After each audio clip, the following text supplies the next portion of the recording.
Y le voy a pasar la palabra a mi compañero de mesa, el profesor Carlos Reyero, especialista en Historia del Arte y asiduo colaborador en todas estas efemérides, en todos estos congresos, ¿no? Va a hablarnos sobre recordar sin ver las Cortes de Cádiz, la representación elidida.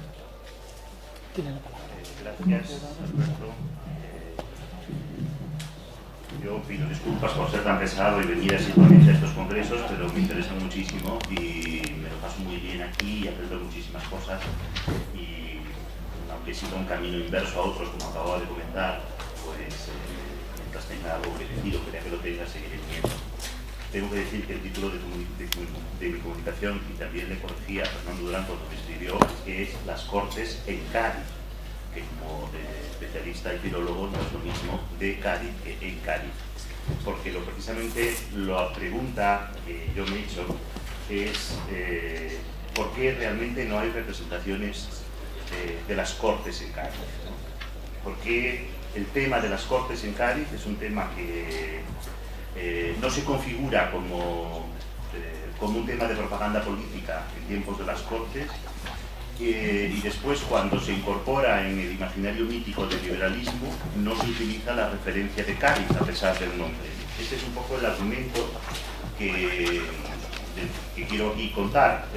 Como tengo poco tiempo, voy a centrarme, digamos, en los aspectos que considero más novedosos. Tengo que decir también que el origen de mi pregunta está en el libro que cayó en mis manos hace poco tiempo, de Bertrand Pivier, que se llama La Commune de Paris, Revolución sans Image. Es una interrogación, ¿no? Pivier considera la comuna como un conflicto visual en la historia de la Tercera República, es una especie de no objeto, y algunas de las reflexiones del libro de Pivier sobre la comuna, lo que significa la comuna para la Tercera República Francesa, me han dado a mí que pensar de cómo se utilizaba, o sea, por qué en el contexto de la propaganda de imágenes el tema de las Cortes en Cádiz no funcionó y por qué después tardó mucho tiempo en ser recuperado y cómo, de manera distinta, ¿no? Es decir, que la idea de asamblea o la idea de debate, digamos, no fue un motivo de propaganda nacional, ¿no? y de parlamentarismo hasta mucho después. Hay tres argumentos que sucesivamente voy a abordar, pero voy a leerlo en primer lugar para que me quede muy claro cuál es mi idea. Creo que la reunión de las Cortes en Cádiz, por importante que pueda parecer como acontecimiento desde la perspectiva histórica posterior, no deja de ser más que uno más en el discurso nacional español, que está enmarcado en un periodo denso, largo, confuso, cambiante, plagado de episodios nuevos que se suceden rápidamente unos a otros, y eso dificulta enormemente la creación y la perdurabilidad de imágenes que siempre son un referente de algo inmutable, algo fijo, algo cierto, y como la Asamblea Gaditana tiene una dimensión de alguna manera de provisionalidad, pues eso no funciona. Digamos, funcionan imágenes alegóricas, funcionan elementos de propaganda, pero no imágenes reales de los sucesos, por lo menos yo no las conozco.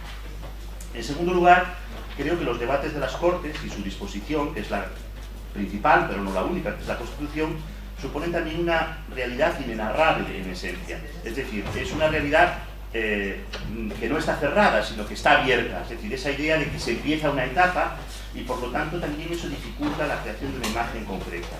Y en tercer lugar, la omnipresencia de la guerra yo creo que tiende a desplazar como motivo, y como motivo sobre todo de unidad y de concitar intereses, a cualquier otro.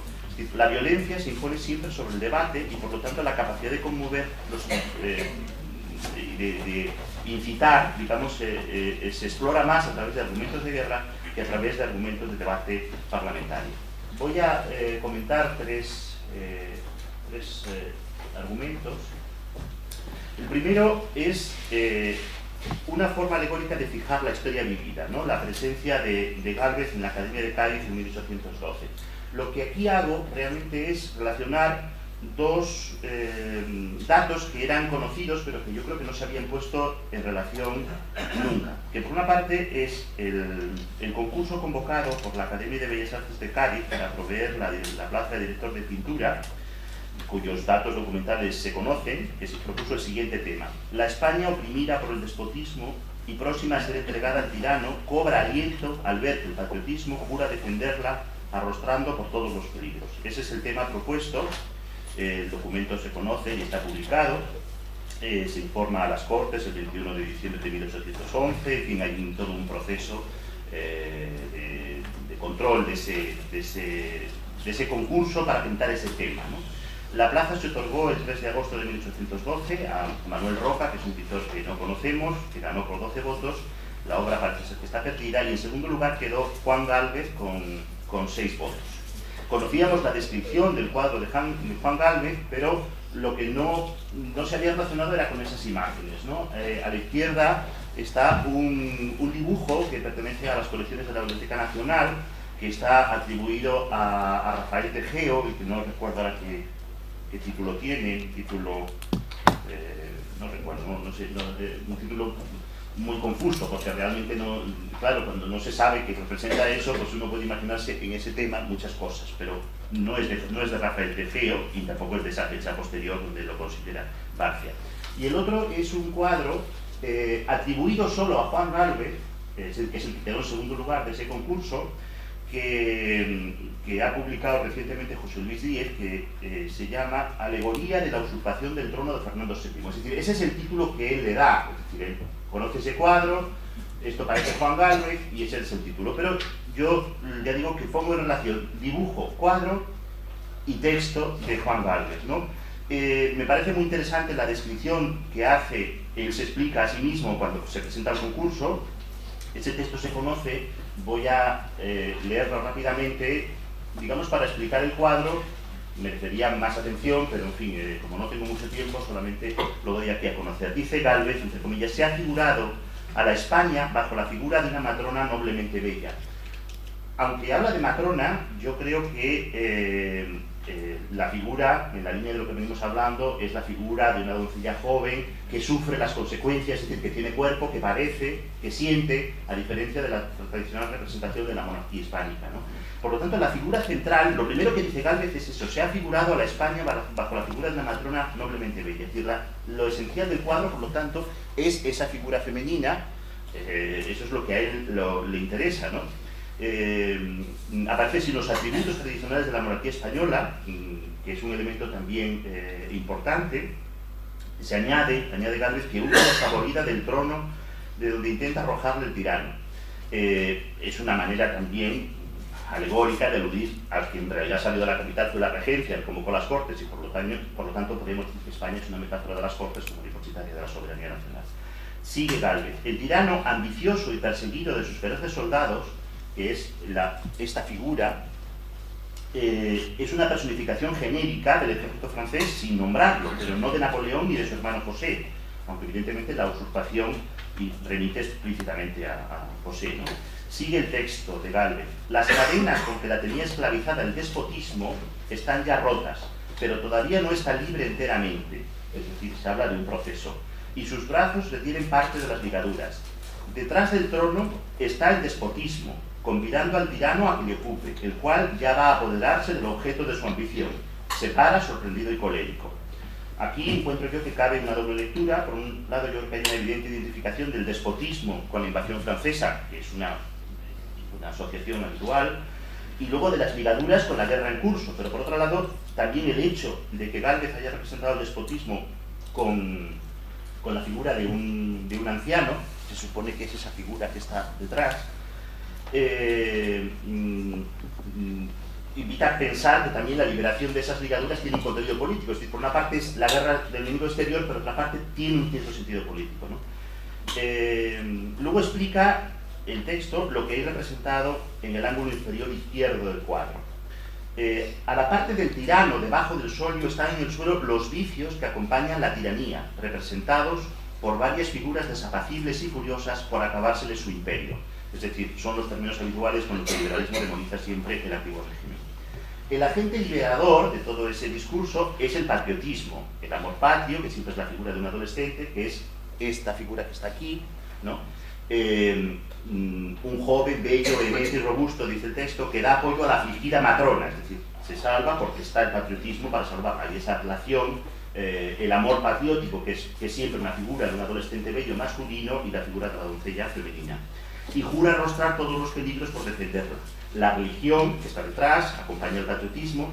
Y luego un elemento muy interesante, pero claro, que no puedo abordar aquí, pero que si estos congresos duran hasta 1850 y yo sigo viviendo, a lo mejor todavía tengo ocasión de intervenir en otro momento, es el tema, dice, y las provincias representadas por diferentes figuras y por las fuerzas que llevan, una palabra elegible, a la unión nacional. El tema de España y las provincias es un tema muy interesante en la iconografía de la nación española en estos momentos, porque hay muchas representaciones. Es decir, no solamente está esa idea de nación de los liberales como algo unitario, sino los absolutistas mantienen la idea de los reinos, y hay muchas imágenes que hablan de las provincias. Aquí no tienen mucha representación, es decir, no tienen identidad, como en otras imágenes donde aparecen con trajes populares perfectamente identificados que son las provincias. Aquí no, pero están, es decir, que parece como que las provincias y la nación no es lo mismo, porque es las provincias en un sentido de reinos, de antiguos reinos, ¿no? Bueno, y luego el trono vacío, entre dos columnas, en que aparece el busto de nuestro muy amado monarca Fernando VII, objeto idolatrado de todos los afectos de la nación española. Bueno, digamos, es uno de los argumentos, digamos que este es un poco el cuadro, uno de los cuadros que yo conozco que son emblemáticos del espíritu de las Cortes, es decir, que no se busca el lenguaje de la alegoría, por lo tanto, no la representación del acontecimiento. La segunda cuestión es por qué tiene tanto éxito la representación en la Isla de León, es decir, por qué las referencias es la Isla de León, ¿no? ¿Por qué es decir, que junto el hecho, por eso es en Cádiz y no de Cádiz, porque las Cortes de Cádiz son las mismas, pero ¿por qué ese momento, no? Porque hay varias representaciones de las Cortes en la Isla de León. La más importante yo creo que es el dibujo bien conocido también de Juan Galvez, que se titula Una sesión de las Cortes en Cádiz. Hay siempre debates sobre cuándo puede estar fechado. Se hizo con la intención de ser grabado y difundido a través de la estampa. Se ha fechado, ya digo, hacia 1812, pero podría ser antes, podría ser de 1811, porque ya en 1812 Galvez salió de Madrid y hacia Cádiz, salió antes con las planchas, entonces, bueno, podría ser un poco antes, ¿no? Evidentemente la representación es imaginaria, ¿no? No tiene nada que ver con lo que era ni con lo que es el teatro de San Fernando, ¿no? Yo creo que hay dos motivos por los cuales el imaginario visual prefirió el Teatro de las Cortes a la iglesia de San Felipe Neri. El primero tiene que ver con el establecimiento allí de las Cortes, que se habían reunido en ese lugar por vez primera, y por lo tanto reflejan lo excepcional del acontecimiento histórico, es decir, el arranque explícito del proceso que se pretende recordar. Es decir, es un suceso único, por lo que de alguna manera merece ser la pena seleccionado, lo que no sucede en las sesiones gaditanas, puesto que las sesiones gaditanas son una tras otra. ¿Con qué momento se selecciona del debate de las Cortes, ¿no? Y aquí, de alguna manera, eso tiene un carácter mítico, ¿no? Y el segundo motivo, yo creo que también es muy importante, y es que el teatro, aunque esté muy falseado, es decir, no es el resultado de una experiencia visual vivida, permite desarrollar dos elementos fundamentales que tienen gran simbolismo. Primero, la ostentación y la expectación del público. Es decir, Galvez convierte el humilde teatro isleño en un interior palaciego, con suelos de mármol, techos con motivos similares a los que había utilizado para decorar el Palacio Real de Madrid. Es decir, es como un teatro palaciego, es una arquitectura solemne y laica que parece concebida para la ocasión. Y la existencia de palcos permite acentuar la sensación de expectación, que es un elemento muy importante de todo el discurso liberal. Es decir, siempre se cuenta de que todo el mundo está pendiente de lo que ocurre, todo el mundo le interesa lo que pasa. No sé si sería verdad o no, pero eso es lo que se narra siempre, de que haya expectación. Y entonces esos palcos permiten subrayar esa idea, ¿no? Y luego, evidentemente, la presencia simbólica del rey a través del trono vacío y el retrato regio, que era una realidad, evidentemente, pero que aquí, en virtud de la arquitectura, permite utilizar todas las líneas y los puntos de fuga que convergen en ese trono vacío. Esta idea sobrevive, voy a abreviar, voy a pasar solo las imágenes, en todas las imágenes que se hacen sobre las Cortes, que siempre remiten al teatro de San Fernando. Incluso, por ejemplo, en las aleluyas, ya en época del trienio, en esta aleluya titulada Constitución, datada hacia el año 22, editada en Barcelona y bien conocida, hay una viñeta que dice, se instala en la Isla de León. Y la siguiente viñeta dice, se proclama en Cádiz. Es decir, que entre la instalación y la proclamación no existe nada, no existe ese proceso, ni siquiera, aunque hay otros detalles muy precisos, ¿no? En la edición ilustrada de la Constitución de José María Santiago en 1822, también que está encabezada por un título correspondiente a las Cortes, con una representación abstracta de las mismas, hay una especie de asamblea, pero que no remite tampoco a lo que podría haber sido el hecho concreto de la reunión de las Cortes en Cádiz. En otra aleluya del año 45, sobre la historia de España, de Godoy a nuestros días, que también está impresa en Barcelona, también conocida, la viñeta número 11 describe una reunión de Cortes explicada con el siguiente pie. Dice: las Cortes se han convocado que en tan tristes circunstancias dirijan bien el Estado. En este caso no hay una referencia al lugar, aunque se subraya el papel de gobierno. Quizás es uno de los primeros casos donde podríamos considerar que hay una referencia vaga de alguna manera. Pero es curioso que la imagen está inserta entre los sitios de Zaragoza, 1808-9, y Tarragona, 1811. Es decir, aunque no se diga explícitamente, recuerda la reunión en San Fernando, y no la de después, ¿no? Todo eso ya digo que debe de condicionar la elección del asunto en el cuadro más famoso, del que, bueno, tengo algunos datos nuevos de algunas ideas, pero no las voy a mencionar, que es este, que evidentemente representa la iglesia de San Pedro y San Pablo de San Fernando en la jura de las Cortes, también por razones, en este caso por otro tipo también, aumentando otro tipo de argumentos. Pero es el cuadro más famoso de las Cortes, a veces titulado genéricamente Las Cortes de Cádiz, pero realmente representa el juramento de las Cortes en 1810. La tercera cuestión es que la idea de Cádiz como ciudad sitiada domina sobre la ciudad constitucional. A pesar de que la idea constitucional aparece siempre con respecto a Cádiz, todo el imaginario domina más lo bélico, en general, ¿no? Bueno, he traído algunas representaciones. Cuando lo preparaba, estaba con una idea que no me atrevía a desarrollar, porque digo, seguro que en Cádiz lo saben y tienen una justificación mayor, así que me atrevo aquí a preguntarlo. La imagen tradicional de Cádiz es siempre desde el puerto, es decir, la imagen, todas las ciudades tienen cara, tienen una buena cara, aunque Cádiz la tiene desde muchas partes, pero hay una cara buena que es la que se ve cuando se llega en barco y se ve desde el puerto, porque todo está preparado para que Cádiz se vea desde el puerto. Hoy no se ve más que el que llega en barco, porque es más raro llegar en barco. Digamos que el Campo del Sur es la parte de atrás, es la trasera de la ciudad. Sin embargo, mientras en el siglo XVIII las imágenes de Cádiz presentan el puerto, la fachada de la catedral, las torres de la catedral cuando se llega al puerto, es decir, que esa es la imagen solemne de la ciudad, donde llegan los reyes, la imagen que se reproduce, los constitucionales, las imágenes de la Constitución que utilizan a Cádiz con las bombas siempre, por eso he puesto esa idea de las bombas, se configura otra imagen de Cádiz, que es la imagen desde el Campo del Sur. Y es una imagen que después recoge las tarjetas postales. Y es una imagen que hoy todos asociamos con el mar, pero realmente es la parte de atrás de la ciudad, la parte más pobre. Yo no sé si habéis pensado sobre ese cambio de imagen, pero no, yo no me atrevería a ponerlo, es un tema un poco paralelo, pero a partir de este momento yo creo que hay un cambio en la idea de la imagen de la ciudad. Y bueno, ahí a lo mejor me dais alguna explicación, o a lo mejor yo también puedo desarrollar más todo eso. Pero en todo caso, es curioso que esas imágenes de la Constitución utilicen la imagen de Cádiz. Bueno, aquí se ve Castillo de San Sebastián, por ejemplo, bastante imaginaria, ¿no? O esa imagen famosa del Cádiz con las bombas y todo el mundo divirtiéndose, ¿no? Imagen tópica de Cádiz. Bueno, tengo algunas cosas más, a ver. Estos son, no sé qué bien. La idea de la promulgación.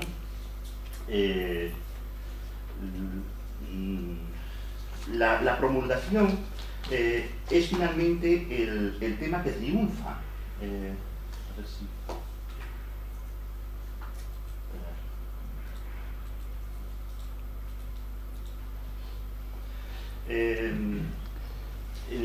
los cuadros de historia que hay a lo largo del XIX con Cádiz siempre hacen referencia a temas militares, por ejemplo, el tema de Rodríguez Bacaza, famoso, que está aquí en el Museo de Cádiz, ¿no? Y lo que finalmente triunfa es el tema de la promulgación. El tema de la promulgación aparece ya en algunas aleluyas de las que he mencionado antes. Yo la primera vez que lo he encontrado es en un texto del semanario Pintoresco de los años 40, antes comentaba con Raquel que eran de los 60, pero creo que es de los 40, lo que pasa es que no lo tengo aquí porque esta es una primera redacción y luego lo encontré después. Hay un texto en el semanario Pintoresco sobre toda la historia de España desde el año 12 al 14, y se incluye, yo creo que es la primera vez que aparece la idea de la promulgación, aunque aparece una promulgación con el interior de un... tampoco es la iglesia de San Felipe Neri, pero en fin, es la primera vez que aparece esa imagen. Después aparece ya en otras láminas de historia de España, como esa, por ejemplo, del año 67, esa que está ahí a la derecha, que también es bastante imaginaria. Y curiosamente, en la historia de España de Rafael del Castillo, editada en el año 71-72, que es una de las mejores historias de España ilustradas, con grabados de extraordinaria calidad, donde evidentemente ya hay que contar el hecho constitucional gaditano, y donde se utilizan muchas veces pinturas y grabados antiguos y algunos hechos es profeso, curiosamente se utiliza el cuadro de Rodríguez Barcaza, el de la Jura de 1810 del Museo de Cádiz, con el título La proclamación de la Constitución, y así aparece en el rótulo. Se utiliza una imagen que no representa eso porque no había otra, es decir, que como están ahí como juramentándose, pues parece que juran la Constitución, porque es lo que le interesaba en ese discurso liberal. Y realmente no es hasta que Salvador Viniegra acomete el encargo ya en una época tan tardía como 100 años después, cuando se representa también la promulgación, que es, digamos, la imagen más afortunada, también la más realista, ¿no? Aunque, bueno, yo creo que tiene, a pesar de que Roberto Ramos dijo que estaba muy documentado desde un punto de vista plástico, habría que ponerle muchas pegas a esa experiencia real. Bueno, nada más, muchas gracias.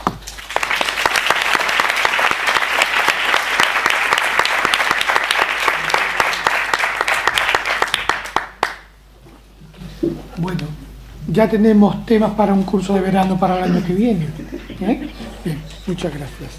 Bien, le paso la palabra a Jessica Esquivel Alonso, que va a hablarnos sobre la vida cotidiana de los diputados americanos de las Cortes de Cádiz.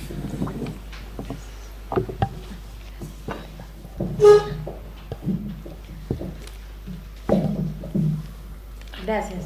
Bueno, el tema en sí recae sobre el ejemplo de Ramos Arizpe, un diputado de las Cortes que representa a Coahuila, de donde soy originaria. Pues bien, la comunicativa se centra básicamente en 4 aspectos principales.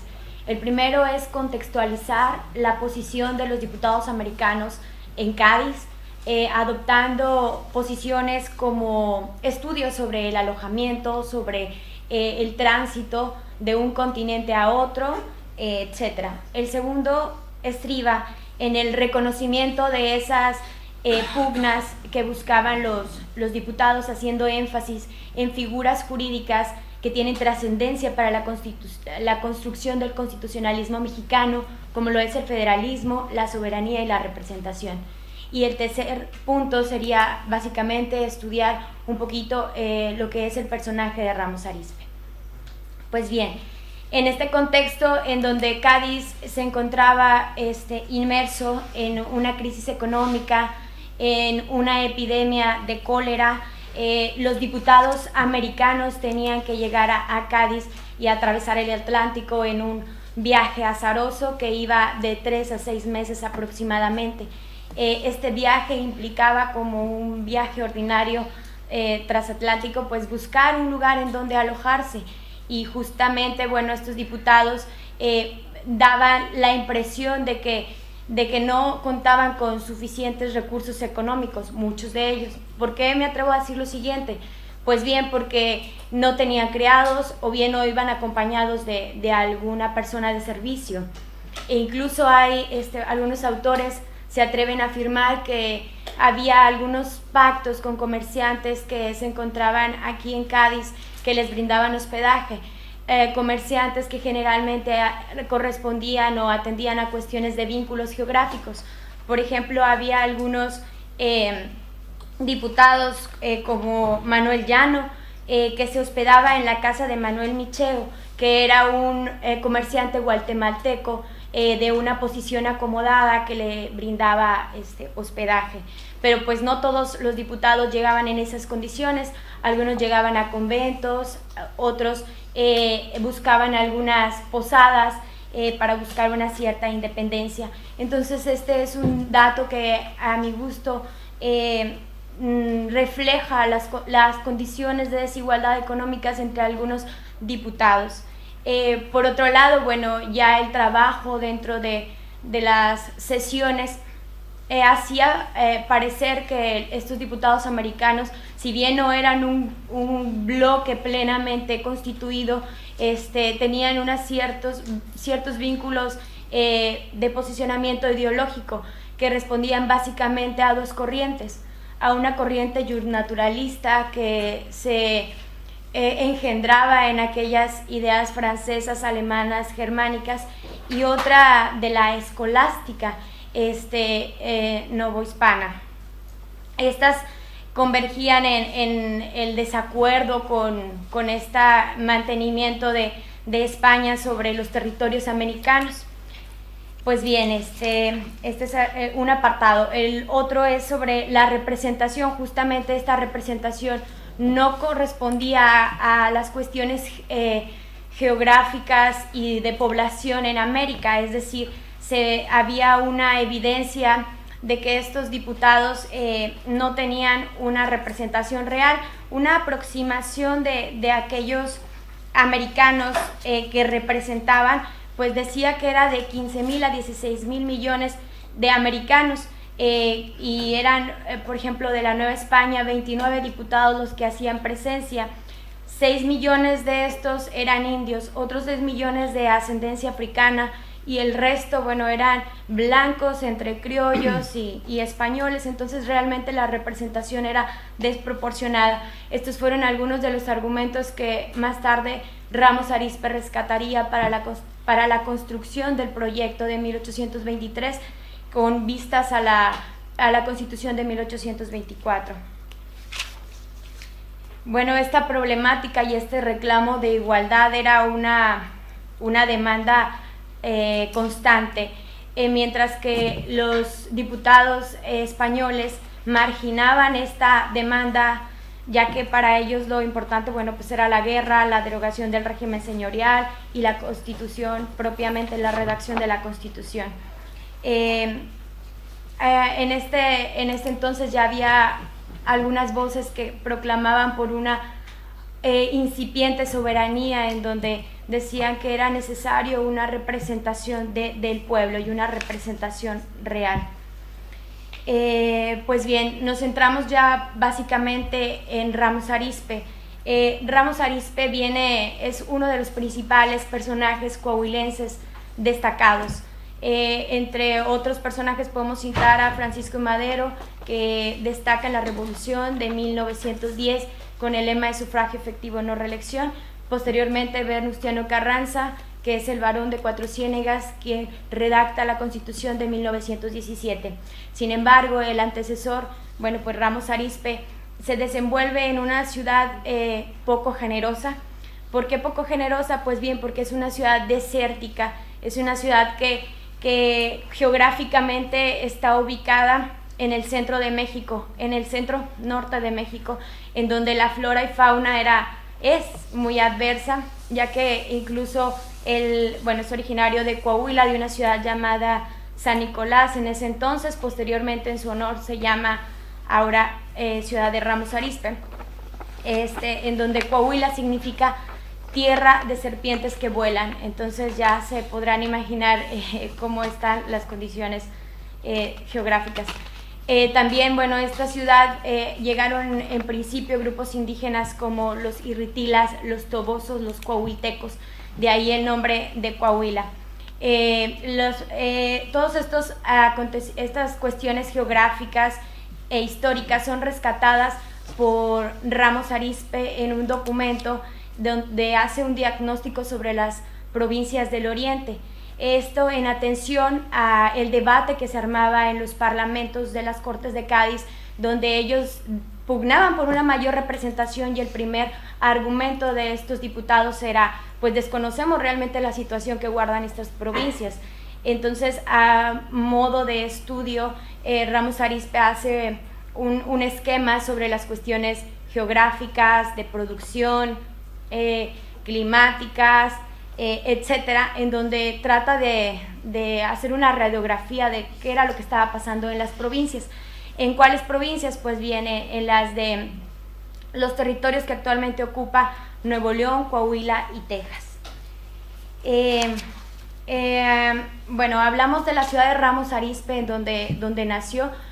Guarda realmente en la actualidad guarda una apariencia singular. Realmente se encuentra como una cuestión de círculos concéntricos. Al centro la típica iglesia con calles empedradas, donde parece que el tiempo se hubiera detenido. Alrededor una periferia de la nueva urbanización y afuera un cinturón de empresas multinacionales como General Motors, Ford, etc. Esto guarda importancia porque en el centro podemos encontrar la casita como en ese entonces, ¿no? Una casa hecha de adobe con pequeñas puertas que permitía precisamente subsistir a los extremosos cambios de clima. Este es un dato al margen. Pues bien, Ramos Arizpe en los debates fue una persona que impulsó básicamente 3 figuras. La primera fue el federalismo mexicano, que en su entonces causó escozor entre aquellos que no concebían esta combinación de una monarquía federalizada, en donde, bueno, pues los diputados americanos, entre los diputados americanos encontró eco. Por otro lado, bueno, el de la representación que ya mencioné, y un dato importante que era la de la municipalidad autónoma o el municipio autónomo, en donde él pugnaba justamente por ese reconocimiento de las autoridades locales con sus habitantes. Bueno, a manera de síntesis me gustaría hacer una reflexión sobre las palabras que él citaba literalmente en un debate de 1917. Gracias. En donde dice: es un hecho tan notorio como digno de llorarse que el gobierno de las monarquías españolas, por error, ignorancia y muchas veces por intereses de familia o miras de otras particularidades, en el largo espacio de 3 siglos ha forjado todos sus conatos en el engrandecimiento, lujo y extraordinario esplendor de sus gobernantes. Lo es también que, siendo imposible conciliar siempre estas miras en el derecho de la nación y el fomento de su prosperidad, resultó un terrible choque de intereses entre sus gobernantes y el vencido poderío, que vinieron a las tierras los más sagrados derechos del hombre, adoptándose desde luego el sistema adecuado para asegurar en el trono y las cercanías el despotismo, la arbitrariedad, la estupidez y 1000 vicios del mismo. Este pensamiento le merece al padre del federalismo mexicano un reconocimiento singular y una coherencia con las ideas que guardaba y que, como ya mencioné, en 1823 fueron elementos esenciales para la construcción de la Constitución de 1824. Bueno, a manera de conclusión, por cuestiones de tiempo, podemos destacar, bueno, en principio, que los diputados americanos no conformaban un grupo heterogéneo, incluso que existían algunas disparidades y fricciones, como lo muestran algunos autores, pero que sin duda tenían un esquema que era ese reconocimiento de las Américas en un plano de igualdad. La heterogeneidad de los diputados de ultramar también se plasma en la vida cotidiana, en esas cuestiones que no únicamente visualizamos en el debate parlamentario, sino en la forma y en los lugares de donde provenían cada uno de estos diputados, y la coherencia con las convicciones que llevaban al terreno del debate. Por otro lado, también tenemos, bueno, esa subrepresentación en la que se encontraban y que posteriormente daría paso a esquemas como el sistema de representación proporcional de algunos estados como el mexicano. Y bueno, las principales exigencias americanas sobre la igualdad y sobre el reconocimiento del municipio. Finalmente, bueno, pues el reconocimiento siempre de Ramos Arizpe como un personaje destacable y como un personaje que seguirá vigente por mucho tiempo, al menos en la memoria mexicana. Gracias.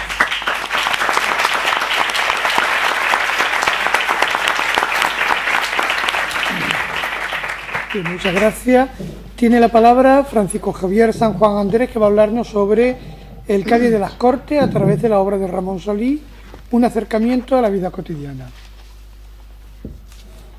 Buenos días. Bueno, el objeto de la presente comunicación es establecer a través de la obra de Ramón Solís un acercamiento a la vida del Cádiz de las Cortes y cómo se desarrollaban los sucesos de la denominada Revolución Española en la ciudad y sobre todo el papel del pueblo. Con este acercamiento a la vida del Cádiz de las Cortes pretendemos abordar el factor humano y los efectos de esa Revolución Española que tuvieron sobre las personas en el periodo que las Cortes tuvieron en la ciudad. Existen diversos estudios en torno al contexto y de los aspectos cotidianos de las Cortes en la ciudad, pero sin lugar a dudas como referencia tendremos la obra de Solís. El autor realiza un relato no solo de la oficialidad de lo que se produce en las Cortes, sino de diversos aspectos que afectaban tanto a la vida de las Cortes como a la vida de los ciudadanos en aquellos momentos.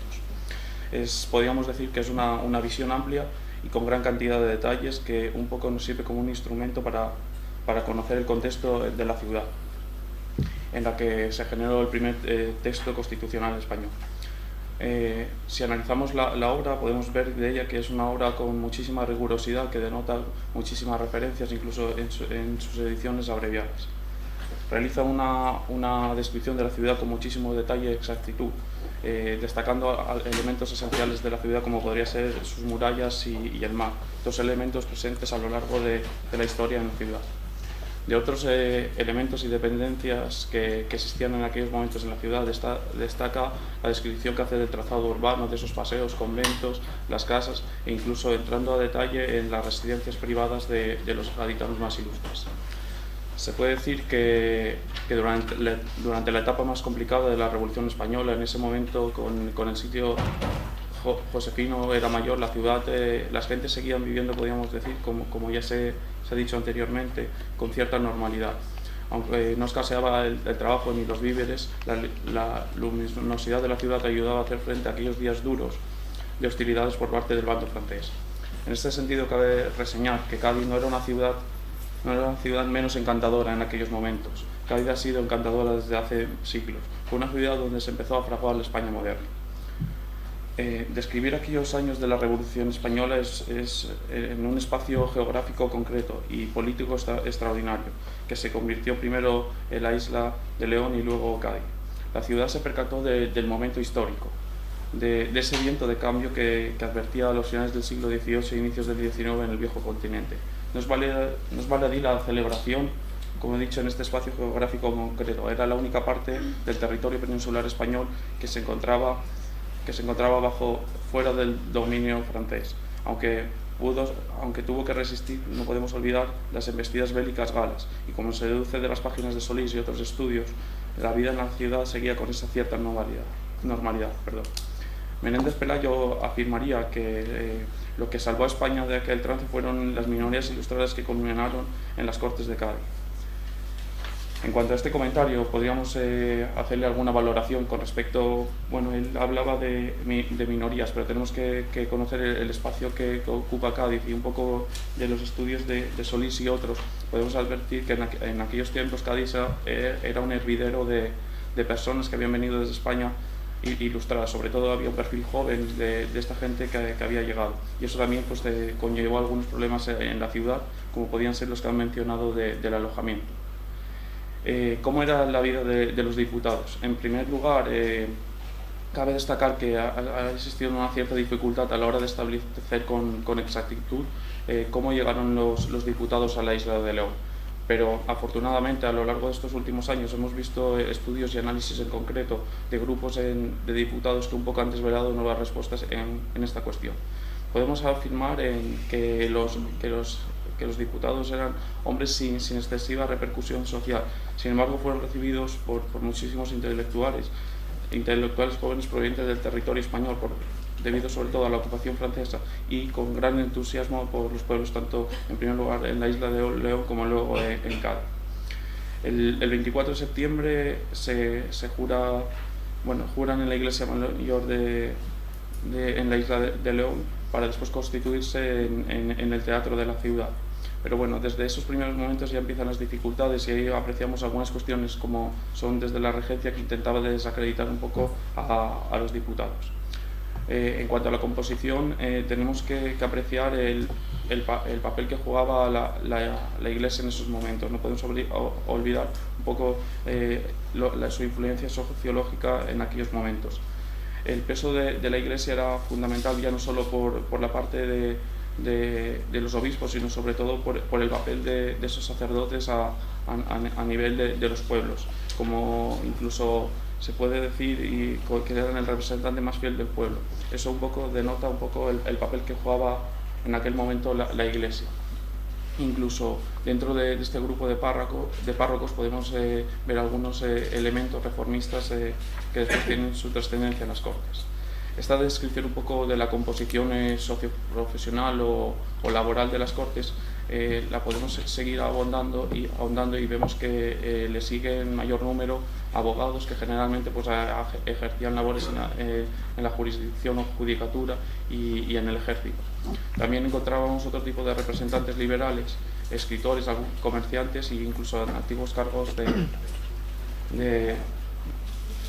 cargos de la administración del antiguo régimen. De un grupo muy reducido no encontramos datos suficientes para valorarles, lo que también se produce en algunos otros casos en estudios posposográficos que se realizan, por ejemplo, de los representantes políticos en la provincia de Cádiz o del propio Cádiz.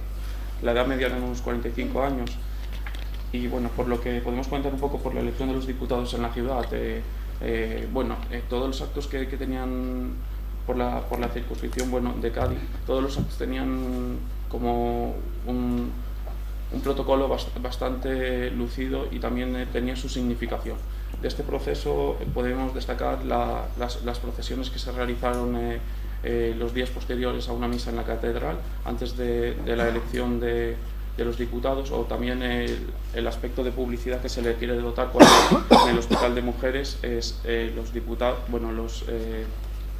se examinan las credenciales de aquellos que optaban, de los electores que optaban a ser diputados y suplentes. Bueno, del Teatro de las Cortes en la Isla de León, podemos señalar alguna cuestión rápida y básica, ¿no? Cuando se determina que se va a establecer en la Isla de León las Cortes, se mira un poco dónde se pueden ubicar. De entre las instalaciones que existían en la localidad, se valora como la mejor que podía ubicar las Cortes un teatro. Este teatro precisaba de una serie de mejoras y acondicionamientos para desarrollar la obra legislativa. De estas destacarían sobre todo la estructura que sostiene el tejado, que un poco denota los orígenes del ingeniero, ese ingeniero Antonio Prat, que proviene de la Marina, y sobre todo después también la reconstrucción o un poco igualar el foso escénico y el patio de butacas. Y bueno, en la nota tradicional o una anécdota que se dejaron una morosidad allí por pagar. Bueno, existe una cierta polémica dada la cercanía de las tropas francesas cerca de la ciudad para cambiar su ubicación. En ese momento se decide mandar una comisión a Cádiz para que encontraran otro espacio. En Cádiz sucede un poco lo mismo, no encontraban dependencias, al final se elige asistir al edificio del oratorio, a la iglesia de San Felipe Neri. Se valora esta iglesia sobre todo porque ellos pretendían establecer en las instalaciones anexas la biblioteca y otro tipo de servicios adicionales a la Cámara. Pero al final estas pretensiones iniciales se reducen y únicamente les ceden unos pequeños espacios anexos al oratorio. En el oratorio también se realizan algunas reformas que tienen que ver sobre todo con la decoración interna, la instalación del retrato de Fernando VII como han comentado anteriormente, es decir, para un poco dotarle de eso. Y bueno, y únicamente dentro de él decirle que en cuanto al público y al pueblo, que es lo que realmente interesa, tampoco era tan numeroso como se decía. Y sobre todo podemos ver, si vemos algunos fragmentos de las partes de la sesión, del diario de sesiones, solo en 2 ocasiones se podía decir que realmente se generó alboroto. Es conocido algunos sucesos, como cuando le cae desde el público,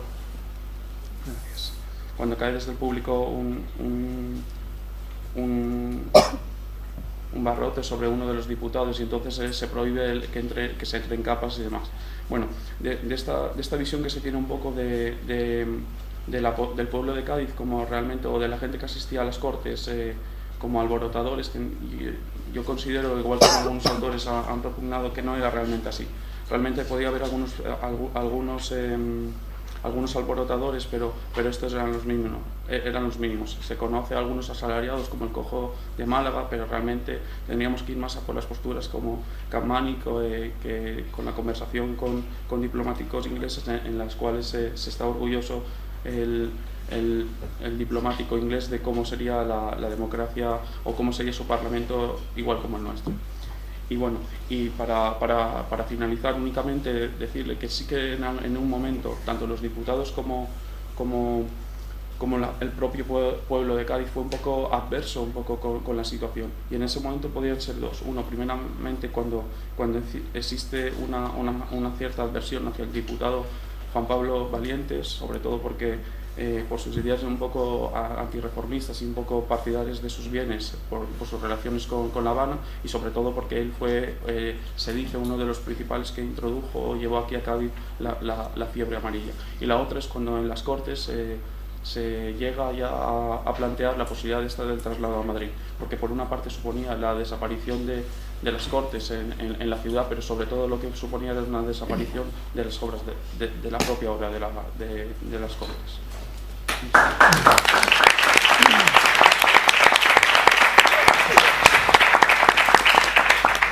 Bien, antes de dar la palabra al siguiente comunicante, les quiero comunicar que hoy por la tarde vamos a empezar, en vez de a las 7, perdón, a las 5 y cuarto, es decir, un cuarto de hora, un cuartito de hora un poco más tarde. Así tienen ustedes tiempo para pasear y hacer la digestión con más tranquilidad. Bien, le paso la palabra a Juan Carlos Muciente, que va a hablarnos sobre Guerra y Educación en Valladolid, 1808-1815. Bueno, muchas gracias. El principal objetivo de esta comunicación es ofrecer la perspectiva que de los hechos asociados a la Guerra de la Independencia tuvieron docentes y los docentes y discentes vallisoletanos. Para ello nos vamos a basar tanto en documentación inédita consultada en los diversos archivos vallisoletanos e incluso en algunos nacionales, como en documentación impresa, principalmente memorias de la época y algún que otro boletín. Junto a ello realizaremos un estudio de la escolarización en dos barrios tan diferentes como son San Miguel y San Julián en el año 1813 y San Nicolás en el año 1803. El punto de partida de esta comunicación se sitúa principalmente en lo ya investigado para nuestro ámbito, para Valladolid, por parte de Jorge Sánchez Fernández en su tesis doctoral sobre el periodo, y también las investigaciones realizadas en el periodo ilustrado inmediatamente anterior, por parte principalmente de Emerson en torno a la Real Sociedad Económica de Amigos del País, y también incluso por Celso Muiña. También hay que destacar algunas aportaciones recientes por parte de un par de profesores de la Facultad de Educación de Valladolid, Rufino Cano González y Revuelta Guerrero.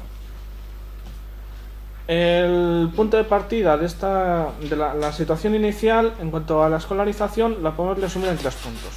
En primer lugar, y muy importante, las escuelas reales, en donde existían escuelas de primeras letras y estudios de latinidad situados en el antiguo Colegio San Ambrosio, que pertenecía a los jesuitas expulsados en el año 1767, que fueron expulsados en el año 1805 estas escuelas para dar alojamiento al regimiento de la princesa, y que es lo que estudiaremos ahora a continuación.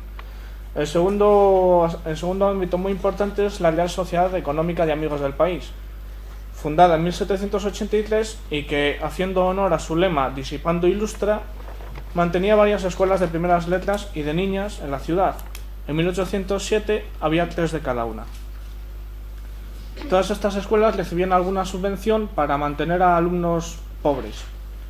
Junto a ellas había una serie de escuelas privadas de las que apenas sí que tenemos más datos, excepto las vagas referencias del intrusismo del que ya nos ocuparemos. Ahora pasamos al primer punto de esta comunicación, que es el desalojo del Colegio de San Ambrosio. Este desalojo se sitúa antes del estallido bélico, es decir, el estallido bélico es en el año 1808, el desalojo ya lo tenemos documentado en 1804. Esto se debe principalmente a la coaligación, según las memoriales de la Universidad y de la Sociedad Económica del año 1805, a la coaligación del comerciante Mariano Reynoso, que solicitó el patio para extender allí mantas para el suministro de la tropa, con el comisario de guerra, Juan de Güemes, y un ingeniero cuyo nombre no conocemos, para desalojar este colegio con combinación militar, para usarlo para el alojamiento. Las consecuencias fueron inmediatas, puesto que a consecuencia del desalojo muchos padres sacaron a sus hijos de estas escuelas. Y también hay que destacar la pérdida de las inversiones realizadas por la universidad en este inmueble. Respecto al primer aspecto, al de los niños que van a esta escuela, hemos de destacar que eran en torno a unos 500 alumnos, tanto en la escuela de latinidad como en las escuelas de primeras letras. Lo cual, si aplicamos en lo que sabemos del censo de Florida Blanca a los datos globales recogidos en 1803, que señalan para Valladolid una población de unas 20.800 almas, supondría casi la cuarta parte de la población en edad escolar. La primera consecuencia de todo esto fue la petición rechazada de la universidad para que se traspasara la gestión de las escuelas de primeras letras a la Universidad Vallisoletana, algo que se rechazó en 1807. Todo ello obligó a buscar un nuevo lugar, ya en 1804, cuando se forma una comisión integrada por el Marqués de Revilla y Manuel de las Heras. Sin embargo, se alcanzará una solución provisional ya con Kellerman, y no se alcanzará ningún tipo de solución definitiva, puesto que las reclamaciones se llegarán hasta el final de la escuela, en 1825. Otros problemas que realmente afectarán a todos los maestros y maestras por igual serán los alojamientos, las contribuciones y los salarios. Respecto a los alojamientos, hemos de señalar que fue una petición constante a lo largo de toda la guerra, hasta 1815, tanto por parte de los maestros como principalmente por parte de las maestras, puesto que en el caso de las maestras exigen que se les respeten las exenciones concedidas, alegando que la decencia y el pudor deben ser respetadas, puesto que no hay que olvidarse que en esta época no existe la mezcla de sexos, tal y como existe hoy en día en la escuela. Destaca sobre todo, entre todos los memoriales, el caso de Antonia García, maestra en la calle Caldereros, que señala que pide la exención no solo para ella, sino también para su vecina de arriba, puesto que señala que el alcalde de barrio ha alojado soldados en la vecina de arriba y estos insisten en quedarse en la escalera, con lo cual intentan incluso entrar en la escuela, lo cual ha provocado varios sustos a alumnos y a la maestra. La siguiente lucha fue la exención de las contribuciones, donde destaca sobre todo el caso de Petra María Alonso, a quien se le repartieron 20 reales por el gremio de los sastres y solicita que se la perdonen. También destacan el caso de Simón Hernández, maestro que vuelve a ejercer para poder pagar la contribución, y de otros maestros. Destaca sobre todo entre ellos Clemente Rello, que nos permite hablar de los problemas salariales, puesto que este señor señala que en agosto de 1812 se le debían nada más y nada menos que 26 meses de salario. Semejante problema tuvo María Herrarte. Con respecto al siguiente punto, el de las realizaciones, hemos de destacar que en el caso napoleónico se intentó crear una estructura educativa y legislativa cuya base fundamental fue la Junta de Instrucción Pública, creada en Madrid, y que en Valladolid se creará un elemento semejante en 1811. Se intentarán poner en marcha liceos, por ejemplo en Palencia, pero en Valladolid no fue el caso. En Valladolid se intentará dar salida a las necesidades perentorias de los maestros y de los preceptores de latinidad. Esto se hará proveyendo un lugar en la hospedería de Aniago, situada en la actual calle Fray Luis de León. También se reforzará la sociedad económica, donde se crea una escuela práctica por parte del maestro Andrés Herrarte, escuela práctica que pasará a la Diputación y donde se llevará a cabo una labor de construcción de cargos, lo que no obsta para que los 4 alumnos que habían sido seleccionados huyan alegando malos tratos. El último punto, el relativo a las realizaciones, hay que destacar el intervencionismo del Ayuntamiento que sigue la Constitución de Cádiz en la sociedad económica, que provocará ciertos recelos y que llegarán a un acuerdo por el cual el Ayuntamiento se conformará con inspeccionar las escuelas y la sociedad mantendrá la titularidad. Respecto al restablecimiento del absolutismo, hemos de destacar principalmente el restablecimiento de la Junta de Maestros de Primeras Letras, que llevará a cabo una lucha contra el intrusismo, que se había hecho presente no solo en Valladolid, sino también en toda España. Respecto a la escolarización, hemos de destacar que estos dos censos, el del barrio de San Nicolás de 1803 y el del barrio de San Miguel de 1813, son radicalmente diferentes. En el primer caso, vemos una población más rural y con una población de tipo medio-bajo en cuanto a la estructura económica y profesional, y una muchísima menor tasa de escolarización, apenas un 1% a nivel global y un 2,5% en torno al nivel de 4 a 14 años, que es el nivel que nosotros hemos tomado de referencia de edad escolar. En el caso de San Miguel y San Julián vemos una mayor presencia de profesiones artesanales e incluso de funcionarios, y una mayor tasa de escolarización, casi un 50% en masculina para población de 4 a 14 años y en torno a un 40% para femenina. Las principales conclusiones que hemos de destacar de nuestra comunicación es principalmente los graves efectos que tendrá para la educación vallisoletana, puesto que el liberalismo no conseguirá consolidarse hasta los años 30, y esta no consolidación provocará graves consecuencias. Principalmente que el Ayuntamiento, en el trienio liberal, se hará cargo de las actividades de la sociedad económica, pero después, durante la década ominosa, estas actividades cesarán y no se restablecerá la sociedad económica. Todo ello provocará probablemente una bajada de la escolarización y no se restablecerá la situación hasta que ya en 1836 el Ayuntamiento empiece a pagar algo a algunos maestros para hacerse cargo de la educación.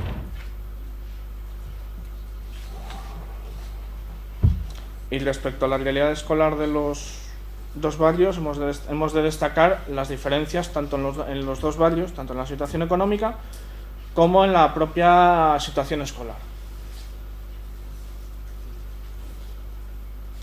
Y ya está.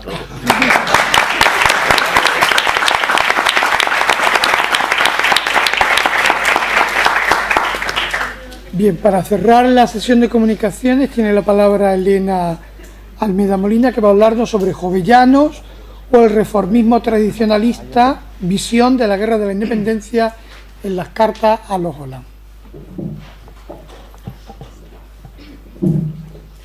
Buenas tardes y gracias por su presencia. El objetivo de esta comunicación es acercarnos al Jovellanos hombre para ver cómo vivió en su persona el proceso bélico y cómo lo plasmó en sus textos, en concreto en la correspondencia que mantuvo durante 2 años con Lord Holland. El 1 de enero de 1801 escribía Jovellanos en el cuaderno 9 de su diario la siguiente reflexión: la desgracia parece conjurada contra el instituto. Este precioso establecimiento, tan identificado ya con mi existencia como con el destino futuro de este país. Pero ¿quién podrá parar los golpes que la calumnia y la envidia dan en la oscuridad? La última frase del cuaderno, escrita el 20 de enero, es además premonitoria. Poco sueño, nubes, frío. En opinión de José Miguel Caso, no se puede negar que Jovellanos ya era consciente del ataque que se preparaba contra su persona y también contra todo lo que él representaba, y además tenía conocimiento de ello. Y desde este momento hasta su muerte no disfrutaría don Gaspar de tiempos de luz y de sosiego. Antes de analizar cómo vivió en su persona todo este proceso, analizamos brevemente qué supuso una figura como la de Jovellanos en una España con afanes ilustrados. Como dice su epitafio, Jovellanos fue un auténtico hombre de Estado, urbano, recto, íntegro, promovedor de la cultura y del adelantamiento del país, literato, orador, poeta, jurisconsulto, filósofo, economista. En definitiva, un asturiano que nació y vivió en una época de Ilustración y que también en los últimos años del siglo XVIII tuvo que ser testigo directo del resquebrajamiento y de la desaparición del imperio que fue regido con mano prudente y sabia por el que fuera mejor alcalde de Madrid. Y esto, según dicen muchos historiadores, sería y se convertiría en el drama de su vida. Tuvo la desgracia de presenciar el descalabro y la ruina que se apoderaron del país, y en virtud de ello pudo ver y vivir en sus carnes un destierro, guerras insensatas, destrucción de la marina, desastres como el de Trafalgar, y todo ello a causa de torpezas como las de la política del mal valido Godoy y de la influencia que la reina María Luisa ejercía en él. En los últimos años del 18, por tanto, el tiempo y el escenario cambian para don Gaspar, hasta que en 1800, dice la historia, muere Bonaparte y nace Napoleón. Y para Jovellanos, de ahora en adelante, también nacen la reclusión, el abandono, la desorganización, el sinsentido y el desastre. En el aprendizaje de la decepción se pregunta a Azúa si pueden la sinrazón, la chifladura, el desorden, el absurdo, mantener un razonamiento que ponga en duda a la razón, al orden y al sentido ilustrados. Y acaba concluyendo que sí, que es perfectamente concebible un discurso de la sinrazón y del absurdo que anulen y trituren el de la razón y del sentido. Y este discurso es el que tuvo que sufrir Jovellanos hasta su muerte en Puerto de Vega el 11 de noviembre de 1811, sin poder hacer nada por evitarlo, por mucho que fueron sus esfuerzos. Un 20 de mayo de 1808, tras 7 años de cruel represión, se daba la orden de liberar a don Gaspar. En este momento, muchos de sus amigos, afectos a Napoleón, le solicitan la colaboración en el nuevo gobierno, a lo que él se negó una y otra vez, exagerando su mal estado de salud. En una carta a Mazarredo, insiste en su afán por salvar a su patria y dice: sin unidad, sin plan, sin medios, ¿cuál será la suerte de los pueblos llamados a tan terrible lucha? Dichoso el que deje de respirar antes de verla consumada. Y son palabras de nuevo premonitorias, pero llenas de sentido.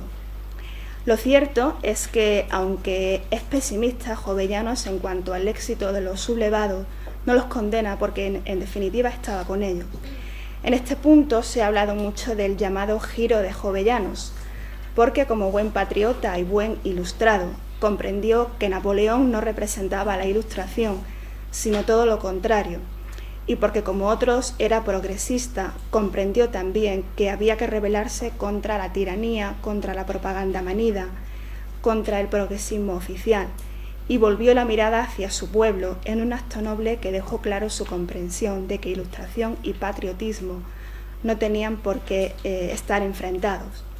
Y de este modo, una vez también rechazada la invitación del general Horacio Sebastiani en nombre del rey intruso, cansado, desilusionado, dejada de un lado la enfermedad y la escasa ambición que le quedaban, Jovellanos se sumó a la Junta Suprema Central, que se encargó de la gobernabilidad del Estado en ausencia del rey.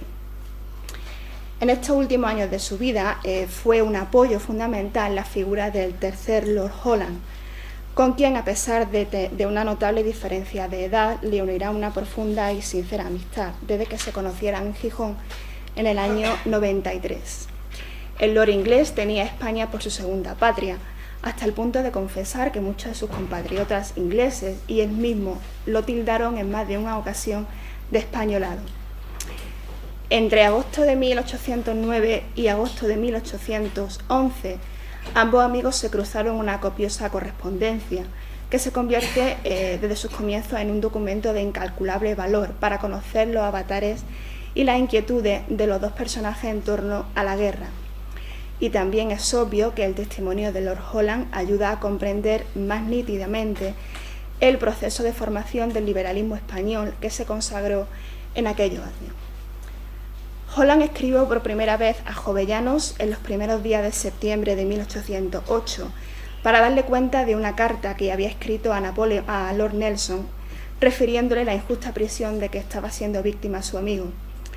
El 2 de noviembre de ese año le escribía a Jovellanos: a propósito de una obra titulada Ensayo histórico-crítico sobre la antigua legislación y cuerpos legales de los reinos de León y Castilla, alegando que contenía un rico tesoro de máximas políticas y morales, y esto es lo importante, impropias para un tiempo, cito, en que esta luz de libertad e independencia apareció entre nosotros, en el mismo punto en que las tinieblas de opresión y abatimiento acaban de cobijar a todo el continente español. En La Coruña, Holland, el 4 de diciembre, expresa el gusto y el gozo que hubiera sentido en ver a la España libre e independiente. Y dice además, todavía me atrevo a esperar que tendré el gusto de ver estos tiempos felices. En efecto, Holland fue un fervoroso defensor de la libertad, del amor a la paz, de la tolerancia y de la fraternidad de los pueblos. Era optimista en los comienzos en cuanto al desarrollo de la guerra, y a ello se unía su ferviente defensa de la libertad y su buena disposición para el consejo y para la ayuda, hasta el punto de que su amigo le sugirió que se acercara a las sesiones del Parlamento para intervenir a favor de España. Sin embargo, el profesor Moreno Alonso matiza que la libertad de la que hablaba Holland era más instintiva que doctrinal, y que gran parte de la tragedia de aquellos años fue la falta de entendimiento de ese sentido de la libertad. En este punto de la correspondencia, Holland insiste a su amigo acerca de la necesidad de convocar unas cortes y de hacer partícipe al pueblo, además también de soñar con una auténtica libertad de prensa, y dice: siento más que extraño el ademán de Cádiz. El hecho es que sin una entera libertad de imprenta o un congreso numeroso de diputados, no tienen las quejas del pueblo ni la ambición de los turbulentos otro desahogo sino en alborotos y en excesos. Por su parte, Jovellanos, el 8 de abril de 1809, afirma en una de sus cartas estar temblando y dice: «Qué maldita manía la de atacar después de tantos escarmientos. Y eso que no tenemos ni una miga de reserva y la menor desgracia nos pondrá otra vez a la orilla del precipicio». Y su amigo, excusándose, le contesta: «Perdone usted tanta molestación sobre estos puntos, pero de veras no se puede salir bien en esta lucha si no se entrega de un modo o de otro su verdadero influjo al pueblo. Las potencias de Europa han caído porque casi todas han mirado al pueblo como otro enemigo y no como un aliado. Y de veras los que miran al pueblo así han de caer y lo merecen. La libertad, por tanto, tiene una base indiscutiblemente popular, en opinión de Holland, con la que tienen que contar todos los gobiernos». El 17 de abril comunica a Jovellanos sus inquietudes ante la convocatoria a Cortes y dice que ese tema es su hobby horse. En efecto, la constitución de un Estado debe reflejar la realidad histórica y la realidad social de cada país. En junio de 1810, en Muros de Noya, ante los malos procedimientos de la Junta, Jovellanos, afligido, cansado y decepcionado, se lamenta a su amigo diciéndole lo siguiente: «Tantos ilustrados ingleses como se hallaron al lado de la Junta y observaron sus operaciones, ¿sufrirán que se ofendan tan descaradamente la verdad y la justicia?». Y su amigo en noviembre de ese año le contesta: «Estos otros asuntos son interesantes para mí porque demuestran el celo inagotable de mi respetado don Gaspar para todo lo que pueda aprovechar a su patria y fomentar las luces de sus paisanos». El 1 de mayo de 1811 confiesa Jovellanos que de día en día ha crecido la angustia de mi corazón con el aumento de los peligros de mi patria. Los males de Asturias, la insurrección de tantos puntos de América, la falta de recursos, el poco vigor del gobierno y la mala organización de nuestras cortes y poca energía y poco sistema en sus decisiones, abatiendo mi espíritu, me apegaban al retiro y a la soledad. El 17 de agosto, en su última carta a Holland, escribe: «Mi lord y muy amado y respetable amigo, después de 11 años de ausencia, persecuciones y trabajos, estoy otra vez en mi escondrijo de Gijón, tan ansioso de hallar en él el descanso que mis muchos años y mi degradada constitución física necesitan, como incierto de conseguirle. Si no me hubiese vuelto a mi pequeño y dilapidado patrimonio, ya sería un mendigo. Pequeño mal, si mi patria fuera libre, no me muera yo hasta verla tal.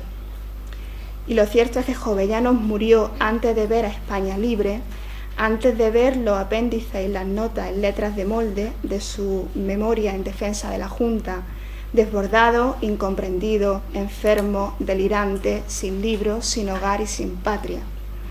Blanco White, en carta a Manuel Flores Méndez, el 25 de diciembre de 1811, expresó que el amargo fin de tan sabio y tan excelente hombre debe causar una impresión profunda en el corazón de todos los españoles, de desconsuelo en los que le amaban y de cruel remordimiento en los que causaron la infelicidad de sus últimos días. Y el 24 de enero de 1812 las Cortes lo nombraron benemérito de España y promovieron la lectura en escuelas y estudios públicos de su informe sobre el expediente de la ley agraria.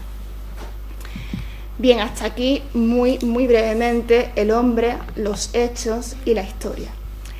Pero el hombre siente, y quizá donde mejor han quedado plasmados los que pudieron haber sido sus sentimientos, en aquellos días desde el dolor de su destierro y también desde la decepción de sus sueños rotos, es en el conocido poema de García Montero, El insomnio de Jovellanos, del que para concluir humildemente me permito leerle unas estrofas.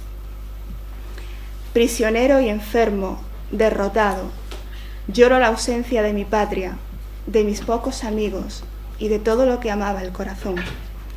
En el mismo horizonte del que surgen los días y la luz que acaricia los pinos y calienta mi celda, surgen también la noche y los naufragios. Mis días y mis noches son el tiempo de la meditación. Porque sé que los sueños se corrompen, he dejado los sueños, pero cierro los ojos y el mar sigue moviéndose, y con él mi deseo, y puedo imaginarme mi libertad, las costas del Cantábrico, los pasos que se alargan en la playa o la conversación de dos amigos. Allí, rozadas por el agua, escribiré mis huellas en la arena. Van a durar muy poco, ya lo sé, nada más que un momento. El mar nos cubrirá, pero han de ser las huellas de un hombre más feliz en un país más libre. Muchas gracias.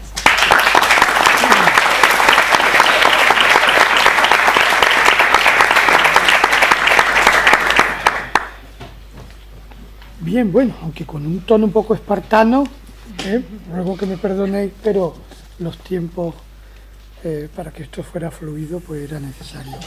Bueno, tenemos tiempo, poco, para si alguien quiere preguntar algo. Ahora es el momento.